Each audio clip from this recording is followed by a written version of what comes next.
Hi, it's Rob Moore here. Hello, and we are live talking about business, wealth, mindset, and leverage. So I'm here with Alex Sapala, and Alex runs the Business, Wealth, and Mindset podcast. Yeah. And Alex has kindly come to our studio to interview me for his podcast on all things business, wealth, mindset, and leverage. So I am all yours, Alex. The rest of the show is all about you, and you can ask me anything you like. Perfect.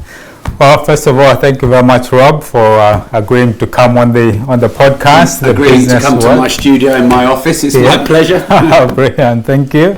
So the purpose of the podcast is basically to share business and financial technical knowledge amongst my viewers who are mainly sort of budding entrepreneurs who are looking to make it in business, to sort of get the nitty gritty of the content and the technical advice. Absolutely. So these sort of hard-hitting interviews with success people like yourselves, sort of help to give them that cutting edge of information that can make the difference in the business world. So to kick it off, I would like to basically discuss the life leverage philosophy.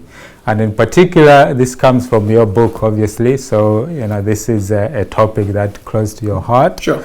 And, how to get more done in less time in particular. So I want to cover three parts mainly around this topic. So the first part is just to give a bit more on the technical side of the life leverage philosophy. Sure. Two parts in it, the 80-20 philosophy and your architecture around the VVKI. Sure. So if you could just start off with that, just give a bit more background around the whole life leverage philosophy from your understanding and from the book. Sure. Okay, so for me, the life leverage philosophy is, like I said, getting more done in less time, outsourcing as much as you can, possibly everything, because you can outsource gardening, cooking, cleaning, admin.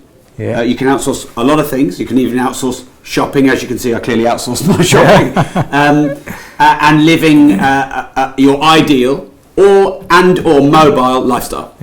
So it's a more modern philosophy of work where instead of thinking I've got loads to do, I've got to work hard today, I've got so many things to get done, you change your thought process to who can do this for me, who's better than me, who's quicker than me, who can I pay, and it costs me less because I pay them £20 an hour to do a task, but I can replace it with £50 an hour worth of earning capacity. So that is what I would say is the leverage philosophy. And a lot of people still struggle with it, even though it's easier than ever. There's VAs anywhere and everywhere, a virtual assistant. With the internet and all the resources and apps and software and systems and social media, it really is practically and technically easier to, you got 99 designs and you get anything designed for you for not much money. You go to Online Jobs PH and you can have an outsourcer, in a cheaper labour country where you can pay a lot less and have someone doing much of your online admin. You can have all your social media accounts managed or semi-managed, all your inboxes managed or semi-managed, all your diary managed or semi-managed. And now I also, by the way, have a staff. We have 85 people who are our staff in the office here. So I kind of embrace both philosophies of building an empire and building a lifestyle business. So lifestyle business would be minimum staff, minimum overhead, maximum leverage. An empire business would be obviously you're trying to build on a big scale, on a global scale. And it's really, like I said earlier, as much a mindset as it is a skill set. So I know you're going to want some practical stuff off me. But from a mindset, like if you think about how your parents taught you, or how a lot of American influencers teach you, it's about hustle, graft, it's about going all in, go big, go home, 10x. It's all this hard work. It takes 10 years to become an overnight success. And I'm definitely not saying you shouldn't work hard. I believe you should work hard enough not to have to work hard. Let's place the hard work over there for a minute. Why don't you get someone else working hard for you?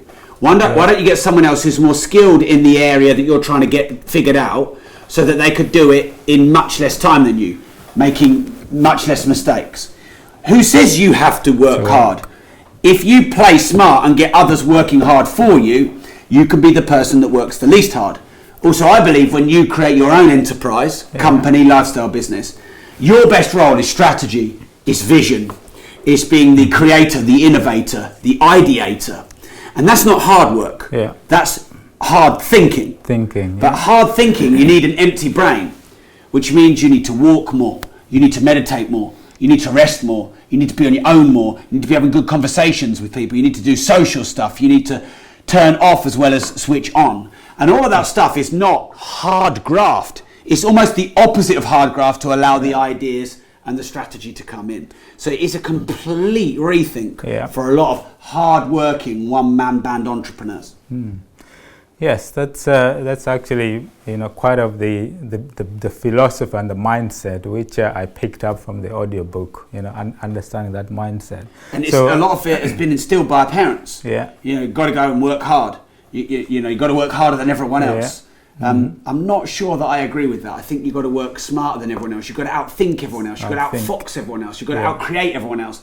You've got to out-idea everyone else. Yeah. And I'm not saying those things are easy. You don't just sit on your sofa and they come to you.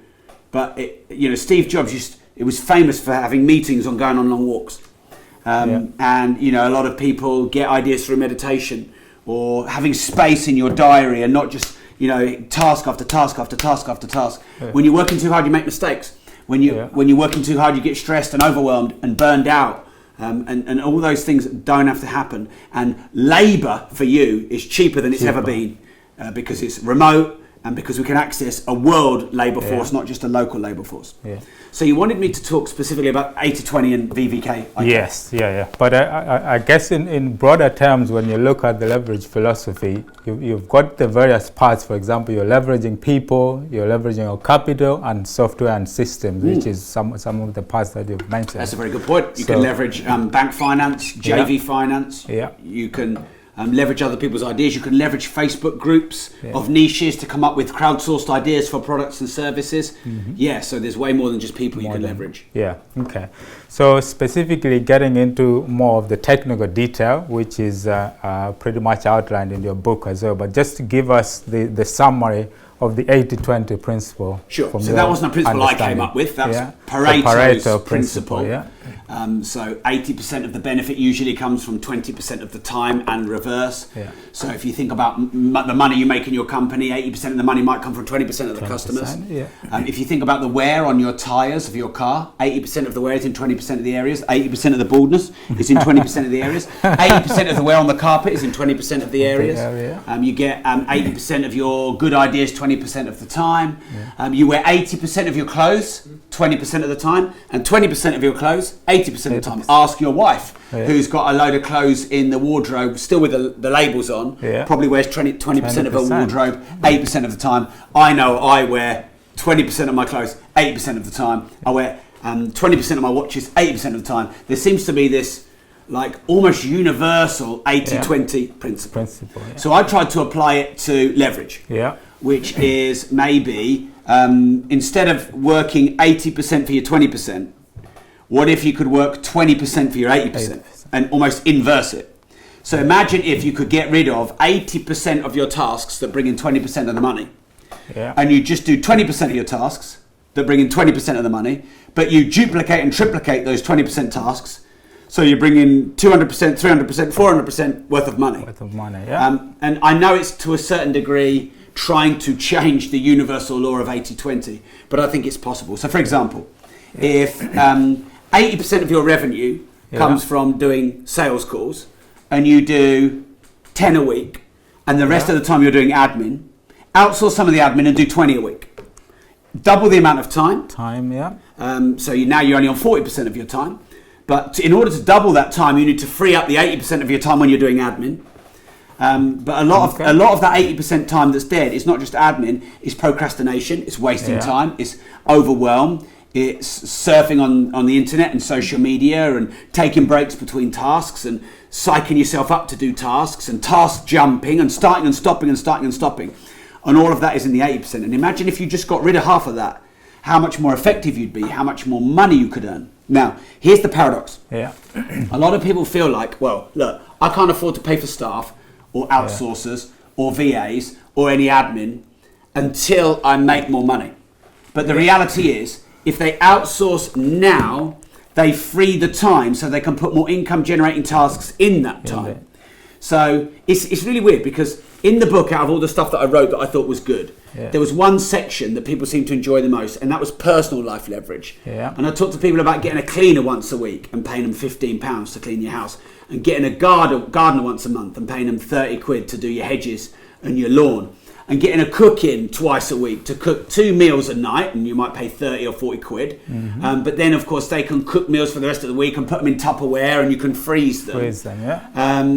I have a driver, and you know, I don't hire him full time. I hire him sort of maybe half my driving time. So there's no point having my driver take me from home to work, because that's 3 miles. And I just listen to podcasts in the car. But any longer journey, I have my driver.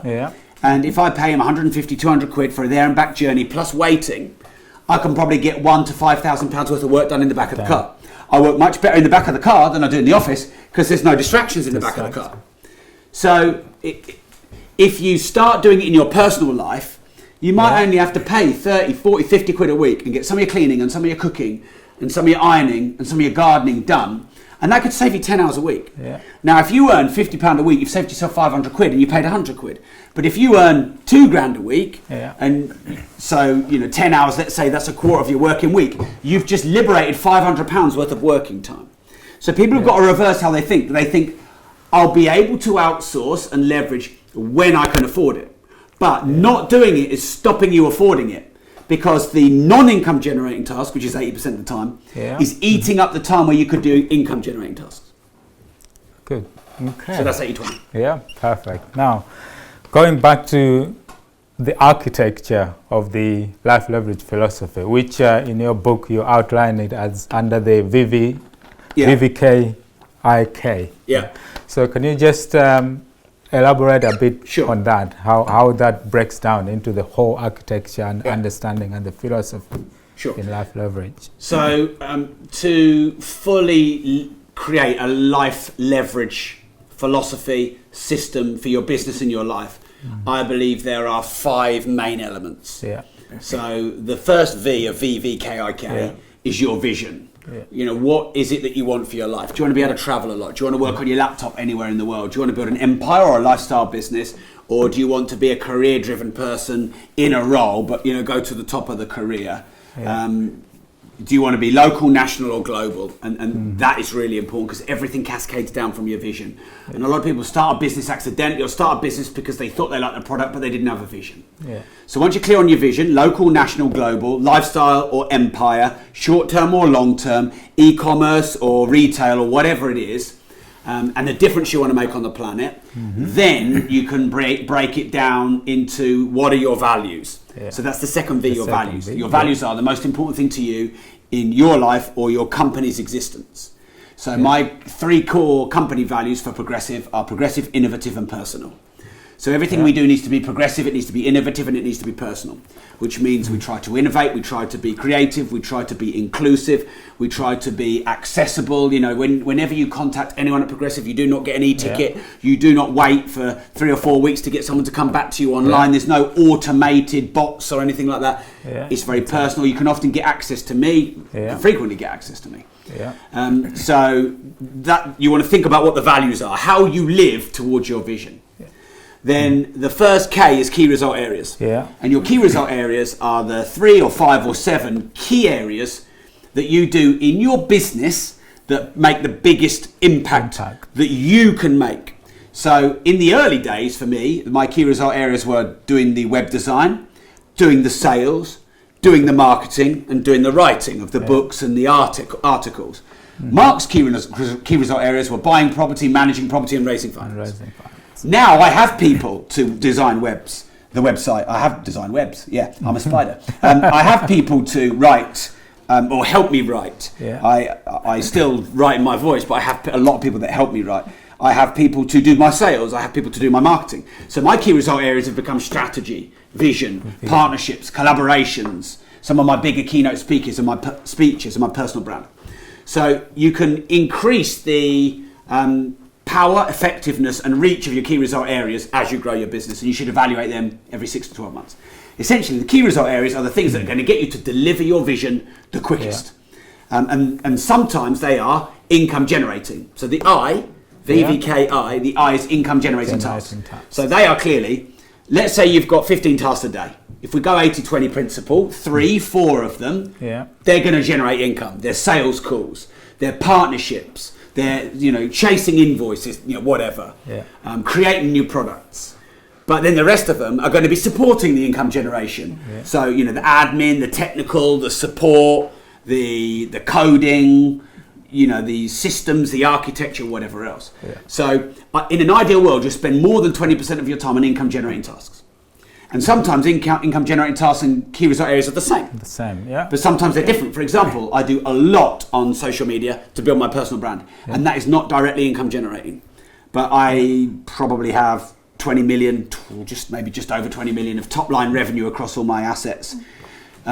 So I don't always need to focus on income generating tasks, but I have a lot of years previously. And then the final K is KPIs, key performance indicators. So KPIs are the feedback metrics that tell you that you're on vision, living your values, doing high key result areas and high income generating tasks. So if the money's coming into the bank and the service and the goodwill from the customers is great, and your reach is improving, and you're getting great feedback, and the goodwill that you're doing for the community and the nation, if they keep growing, the amount of followers and subscribers you've got, and more, your profits going up, then of course V, K, and I are being delivered. If it's the inverse, you've got to change, and you cannot master what you do not measure. So you need to accurately track all your metrics, and we track hundreds of metrics. Good. So that's V, K, I. Okay. And that was, like you said, the architecture or the backbone of the whole. Of the whole philosophy. Okay. Thanks for that, Rob. Now, for me, certainly in the current days compared to the old days when everything was difficult to do, now you've got a lot of social media. Information can travel very fast, which means for entrepreneurs it's possible to achieve bigger results in a shorter space of time if you embrace this life leverage philosophy. So following on that, if I sort of take you back from to the early days in your business experience, for instance, if knowing what you know now around the life leverage philosophy, what is it that you think you would have done differently, and how would have that impacted or accelerated your progress from where you've come from up to here? How do you think that would have impacted? Okay, so I'm very clear about that. I think I was probably a bit slow to hire. I think Mark and I were so keen to keep the overhead low that we probably didn't start paid advertising quick enough, pay for staff quick enough, i.e. non-family members, because our first few staff were family members because we were trying to go on the cheap. And I think that really restricted our growth. Back then, I think just when we started, the 4-hour work week had come out, which was quite key in sort of the start of this sort of leverage philosophy, that people were tuning in to the inverse thought process of hard work and hustle. But Mark and I weren't really that familiar with VAs, so we hired people, not outsourcers and bots and software and systems. We didn't use things like Trello and Acuity to book calendars and track all your tasks. We didn't have internal communications and intranets. We were just quite old school with everything we did. Paper, face to face, on the phone. So going back, I'd say, right, set up the software, set up the systems. I would say get 2 or 3 VAs, some for your design, some for your social media, some for your admin, some for your diary management, because they were so cheap back then. And probably a little bit before you're ready, think about hiring your staff. Hire a manager, hire a salesperson. So I think I relied on hard graft and hard work in the early years of setting up my companies, because that's what you're traditionally told to do. Society has said those that are lazy don't succeed, those that work hard do succeed. But I would say it's different now. You have to work hard for sure in short, sharp, deep work bursts. But if you do that too long, we now know there's a lot of mental health issues. We now know you need a lot more sleep, because it used to be fashionable to say you don't need sleep as an entrepreneur. That's bullshit. So we need to have a longer term, less hard work, more smart work, more leveraged, more building a team mentality if we want to go longer and grow bigger. And so I'm not saying don't work hard. I'm saying think more, plan more, create better strategy, have time for ideas, have time to figure things out, have time to go and meet people, have time to have great conversations, time to build your social media platforms, time to leverage podcasting, YouTube, etc., which were all there back then, instead of just hard work and hustle. And as soon as you can, start hiring people, technical people, skilled people, experienced people, people who are better at the job than you. Yeah. So, I mean, given that this is a sort of mindset, and as you be aware, the sort of mindset which is embedded in people tends to build up over an extended period of time from the environment or wherever they are. So for most entrepreneurs, it's very difficult to actually make that shift of understanding the mentality that you don't necessarily need to graft and sacrifice and do all of that, and you can do things smarter. So what would be your advice as to how people can take those steps to sort of shift their mindset from the graft mindset to... So there's quite a few things at play here. I think the first thing is, what exactly is the resistance point for the person? Because you say mindset, but that's general. It could be, I'm worried about someone making a mistake.